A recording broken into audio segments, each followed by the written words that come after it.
Welcome to Whoviana, an unofficial Doctor Who podcast hosted by the official Josh Snares. Whoviana is for the woman who says they love Doctor Who, but spends all of their time complaining about it. Today, we're going to be reviewing The Five Doctors, the 40th anniversary edition. But first, why do people get mad at me when I throw away the J card from the collection box set? All that and more in this episode of Whoviana!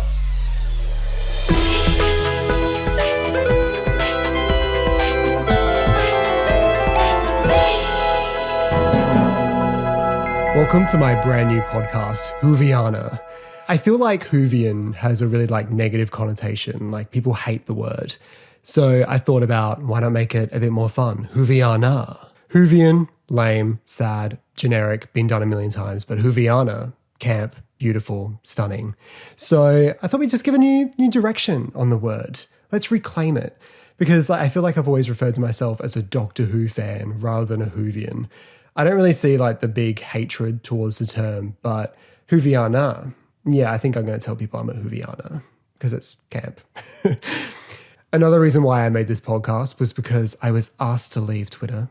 I was formally escorted from the building because I may have said some choice things about the Tory party. But, we all do things on Twitter, don't we? So, but more on that later. This podcast is mainly going to be talking about Doctor Who, but I feel like I don't want to limit myself with just Doctor Who. I'm going to be talking about things that just annoy me. This is my new version of Twitter, but people are less angry at me. Maybe not. Who knows? Anyway, I'm going to stop saying what Whoviana is about, and we're just going to go straight into it. Did you hear that? I think I hear someone trying to call the manager. Excuse me, I'd like to speak to your manager.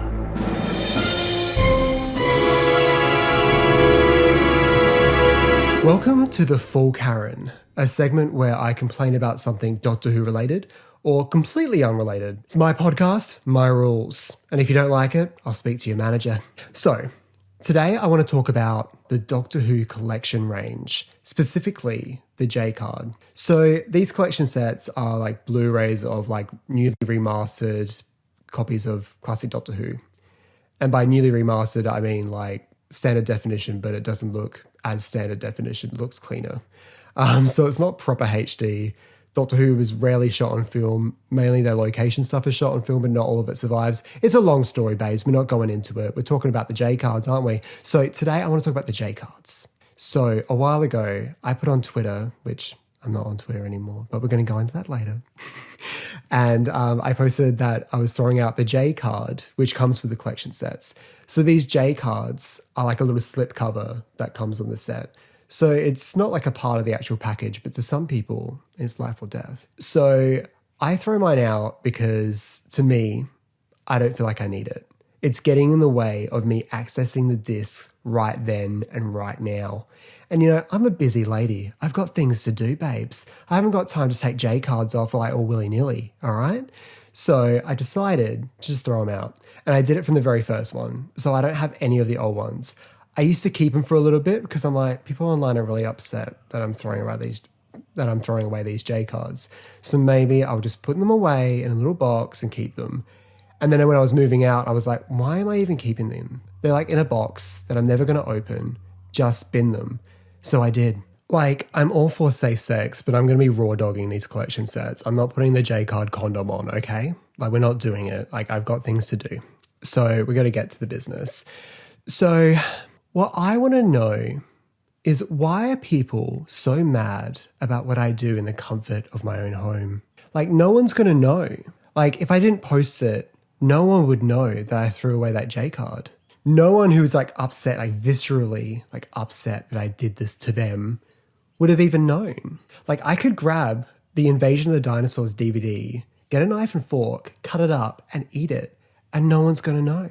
No one's going to know. So how does it affect you? If someone posting on Twitter is upsetting you so much, I think you need to kind of look at yourself and be like, why am I allowing this to upset me? Because the thing is, people online, they're never going to change. You're always going to have a comment section of people saying crazy things and personal attacks. But that's not going to stop just because you're upset that it's been there. I think it's up to us as individuals to block or be aware of our reactions. You know, like when I check my YouTube comment section, when I upload a new video, I prepare myself. I'm like, you're going to get some people saying, like, you're going to get some homophobic stuff and you're going to get some stuff about people just not liking it. And you have to be like, that's fine. I'm aware. I'm comfortable with that. I'm ready to receive that, because the vast majority of people are really nice. And why would I let these negative comments stop me from interacting with the positive ones? I think it's important that we are aware of our own reactions, because people aren't going to change, but we can change our own reactions. I don't know why I decided to take this really serious all of a sudden. This was supposed to be like a funny segment, but yeah, you know, like it's just the internet, babes. Just log off. It's okay. It's okay. But back onto the collection sets. Why are they always broken? The disc tray is never glued down. People are getting so hung up on the J card, but the collection set of actual box is rotting as we speak. What are we going to do about that? What are we going to do about that? BBC, what are you going to do about that? Answer me. I want to know. I'll be back after this message from our sponsor.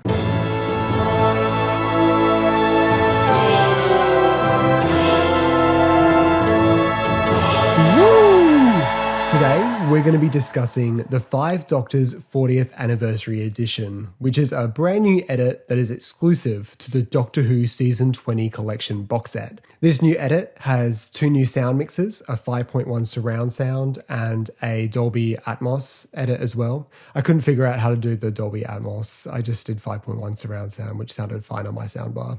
And the edit also has brand new CGI, which is done by Neil Bushnell, which looks really good. It's a great blend of the original and the special edition for the 90s, but we'll go into that in a bit.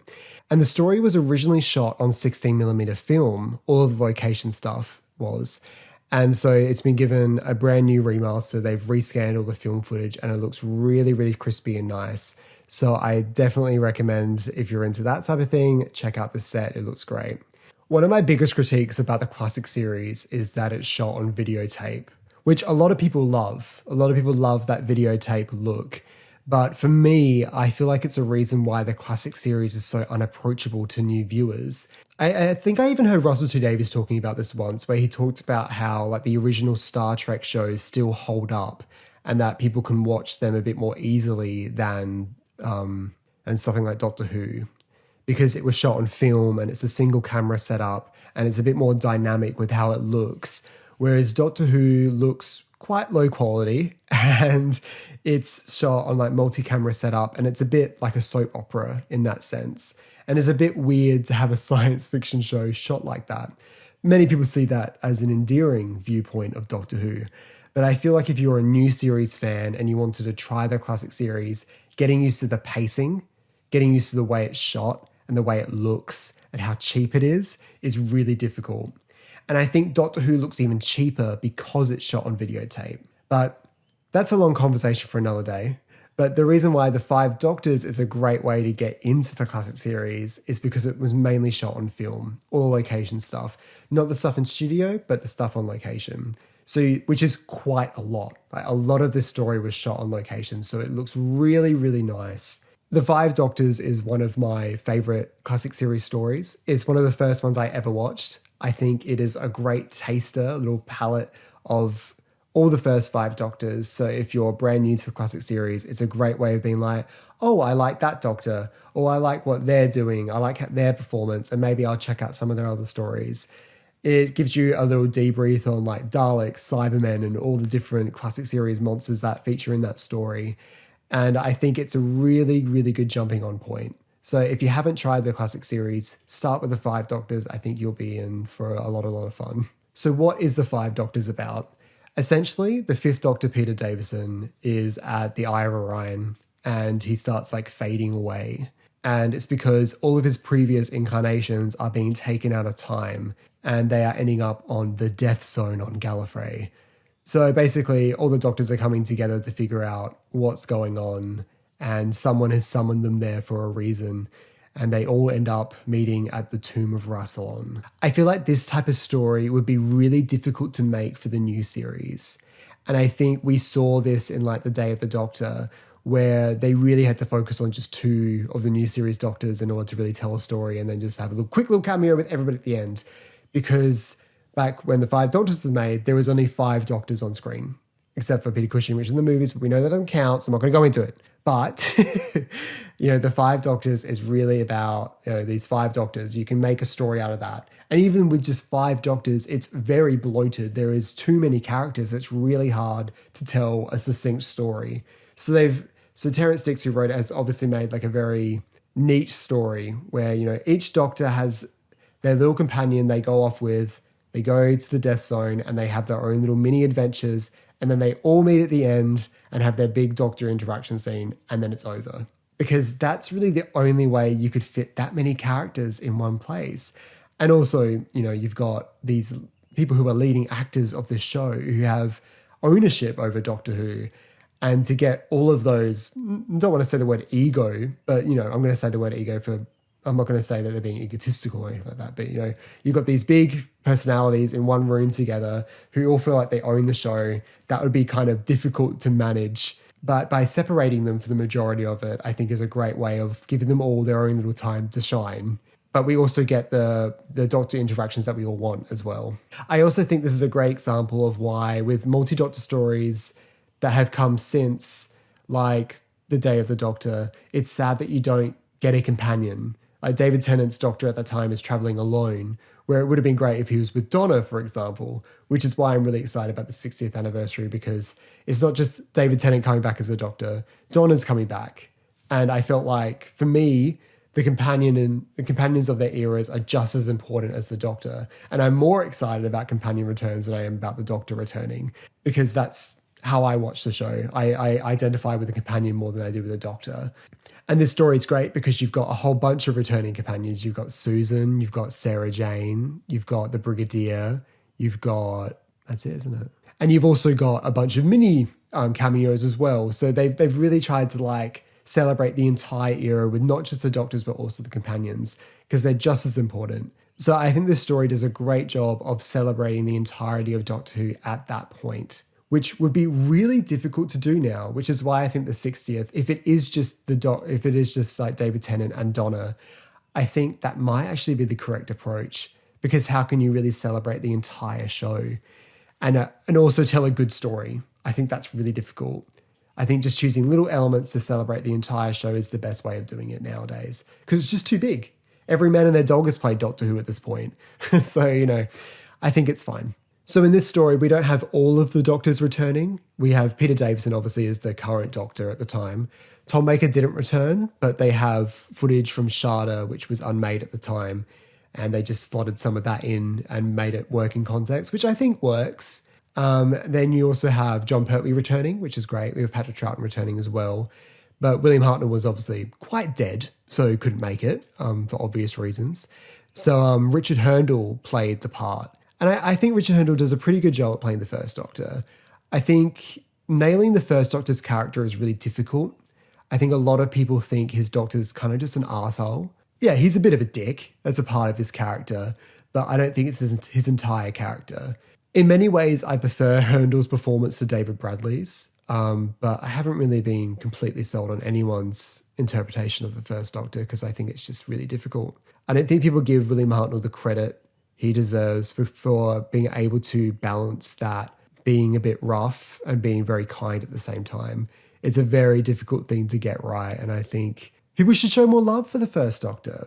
And I think it's a bit more of a journey to get him to that point where he's nicer. In the same way of Colin Baker's Doctor, Peter Capaldi's Doctor also has the same thing. It takes a while to find that balance and then to be really like, oh, that was worth it. So the Five Doctors now has 3 different versions. You have the original television transmitted version, you have the 90s special edition, and then now you have the 40th anniversary edition. There are other edits. I know there's 4-part edits of it and stuff like that, but I don't care about them. These are the ones we're talking about. I historically always watched the 90s special edition version, and the 90s special edition has more scenes. A lot of stuff that was cut has been put back in, and it had new special effects. And that was the version I always watched. So I never really watched the original version until a few years ago when I watched it for the first time. And there's a lot of different opinions about which version's better. A lot of people prefer the original special effects from the original version compared to the 90s version. And a lot of people think the special edition had too many extended scenes and they were extended a bit awkwardly, that they kind of felt padded out, which is something I actually do agree with. But I feel like the 40th anniversary edition, they were like, all right, we'll do new effects that people seem to love. I think they look really great. And also they did it on the original edit. So the special edition, the new added scenes are not in this version. But on the collection set, you have options to watch all three. It's always very comprehensive, these collection sets. So whatever version you prefer, you can watch, which is great. I think the 40th anniversary is the one I'm going to stick with. That's the one I thought it was really, really good. And that's the one I'm going to stick with from now on. One of my biggest criticisms about the Five Doctors is that Susan comes back and there's like no fanfare. Like the Fifth Doctor and Susan don't really have a conversation about like, you said you'd come back, but you never did. That there's none of that stuff. It's so strange to have Susan come back and it means nothing. And it kind of feels like the new series is really begging for that reunion between the Doctor and Susan. And I don't know if it will ever happen. I know they did it on Big Finish with the Eighth Doctor, but I think it would be something I'd happily see on television because I love Susan. And I think there's so much potential for that character. The Doctor's granddaughter, the Doctor's family, that's something we don't really see. But then again, I guess that mystery could just stay there forever. I don't know. I'm sure Caroline will be up to doing a scene or two and then regenerating or something. I don't know. But I feel like I've heard her say at convention she'd happily return. And I think that'd be great. But who knows? Who knows? One of the weird things about this new edit, though, was the color grade on the film was more blue than the previous edit. The previous edit was more orange, which I think actually suits the Death Zone quite well. I actually quite think the blue looks great. But there's a bit where the Brigadier and the Second Doctor meet at the unit headquarters, and it's so blue. It's like they didn't grade it. But that could be a stylistic choice. You know, color grade is all up to interpretation. There's no right or wrong way of doing it. But yeah, I think when you see them side by side, you're like, whoa, that's a stark difference. But yeah, if you haven't watched The Five Doctors before, I think this is the edit you should get to watch it. I think it's probably the best one we're going to get so far until they release the 50th anniversary version, the 60th anniversary, the 70th. And you know what? I'll buy them too, because that's what Doctor Who fans, we just buy anything the BBC puts out and they know it. But I think this story will have some really funny moments that people will love. Like you've got the infamous, what? No, not the mind probe, which is one of my favorite line deliveries of all time. Because he's like so shocked when he's like, what? And then like, it's like he gets bored halfway through saying it and he's like, nah, not the mind probe. Like he just wants to go home. Like it's been a long day at the studio and he's like, oh God, it's my last line. Just get me out of here. So, you know, I can relate to that. You know, you just want to go home. It's been a long day, babes. I get it. And then also you've got like the First Doctor eating pineapple and it's like disgusting and squelchy and just like ASMR. And it's just gross.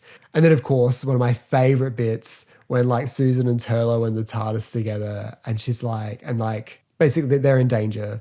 And Susan's like, what do we do now? And then Turlo turns around and he's like, die. It's so stupid. It's just so dramatic. Just like, I guess we'll die. It's so funny. Like, it just makes me laugh so much. But yeah, the story, definitely recommend it. Love this new edit. This collection box set is probably one of the best ones yet we've had. You know, like every story has like optional CGI and it's just so comprehensive, you know, like especially coming after like the season 2 box set, which I was really disappointed with. It just felt so bare bones. And then this one feels like overly boned. It's just bones. It's just Bone City. And so yeah, I definitely recommend it. It's great. It's one of the best ones so far. So yeah. Anyway, we'll be back after this break where we're going to do some questions and answers from the audience. Bye-bye.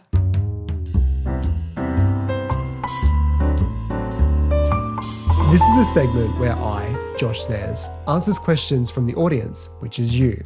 If you have a question, query, or quandary that you'd like to ask me, send an email to whovianapod@gmail.com. This week's question is from a variety of people, but this particular one is from Paraco EPC. I'm hoping I'm saying that right. They've said, what happened to your Twitter account? How will I get my Nissa memes now?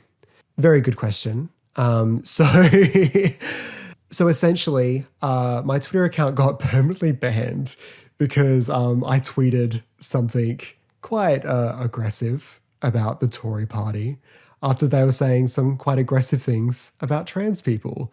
And honestly, my dog died the night before, so I was just a bit angry and I decided to take it out on Twitter. So my account got banned for violent speech, and it was a permanent ban as well. I did try to appeal it, but I'll be honest, when I got the email saying my account got banned, I was like, am I free? Am I finally free from Twitter? I felt like so much of my life was just spent checking Twitter, looking at notifications and messages and just being kind of angry all the time. I felt like it brought out an anger, like a more angry side of me. And I just felt like, is this really a place I want to be?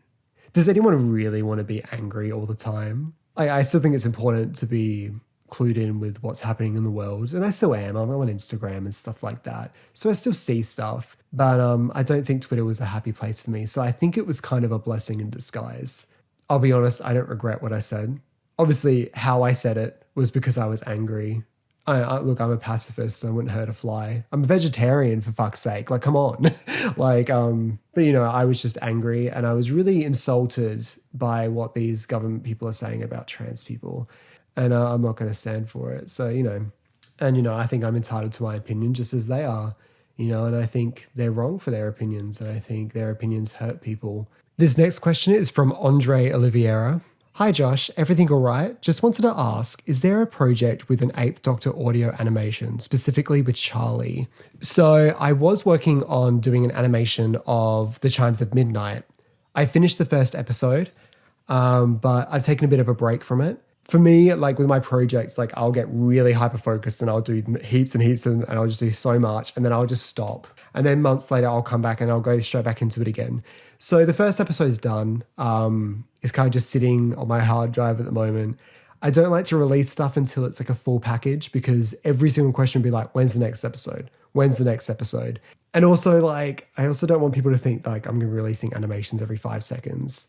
I just released a 2-hour animation of the Genocide Machine, a 7th Doctor story. And it's every single comment's when are you doing another one? It's can't we just focus on the fact I just did one? I feel like people are so excited to move on. I feel like this is a thing, just media in general. It's something will come out and they'll be like, when's the next one coming out? I remember when I went to Doctor Who Festival, Peter Capaldi came out to Australia, he went to Sydney, and it was this big convention. And I remember there was a Q&A segment and people were asking Stephen Moffat being like, when are you going to cast a new Doctor? Who's going to be the next Doctor? Would you like this as the next Doctor? And Stephen turned it around and he was like, Peter Capaldi just got cast. Season 9's currently airing. His second season hasn't even finished yet. And you're already asking who's the next Doctor. And I feel like this isn't just Doctor Who fans. This is everyone. It's always when is the next thing? It's the contentification of film and television where it's just people want more without ever thinking about what they already have. It's a collector mindset. It feels when Marvel announced their film slate where they have Ant-Man's coming out next year and then Bug Boy and then, Slender Woman. And everybody's like, oh, I can't wait for Slender Woman to come out in 3 years. But then I'm looking forward to Slender Woman in 58. And it's can't we just enjoy what's coming out now? I feel like film and television are so discardable. Why can't we just be happy with what we've got? But, I don't want to sound like people in my Genocide Machine animation are just saying, oh, where's the next one? A lot of people are saying they loved it and stuff like that. And that's great. And I'm happy people are liking it. I'm happy I could get it out and share it with people without Big Finish getting annoyed at me for, copyright. But, I'm not an animation producer. I do them for fun. They'll come out when I feel like it. And that's about it, really. But yeah, if you have any questions that you want to ask me, please send an email to whovianapod@gmail.com and I'll try my best to answer your question live on the show, or I'll send it to an email if I feel like it's not something I want to share online. Thank you for listening or watching Whoviana. Don't forget to click below to subscribe to the official Josh Nair's YouTube channel or Whoviana's Spotify or Apple Podcasts. You can follow the Instagram and TikTok at WhovianaPod. If you have any audience questions, please email them to whovianapod@gmail.com. If you'd like to support the pod, consider donating to our Ko-fi account at kofi.com/joshsnares. Thank you once again for listening and or watching, and I will see you next time, or else. Whoviana is a podcast by Josh Snares. Music by Barnabas Sharp. The word Whoviana was invented by Gemma Boyd.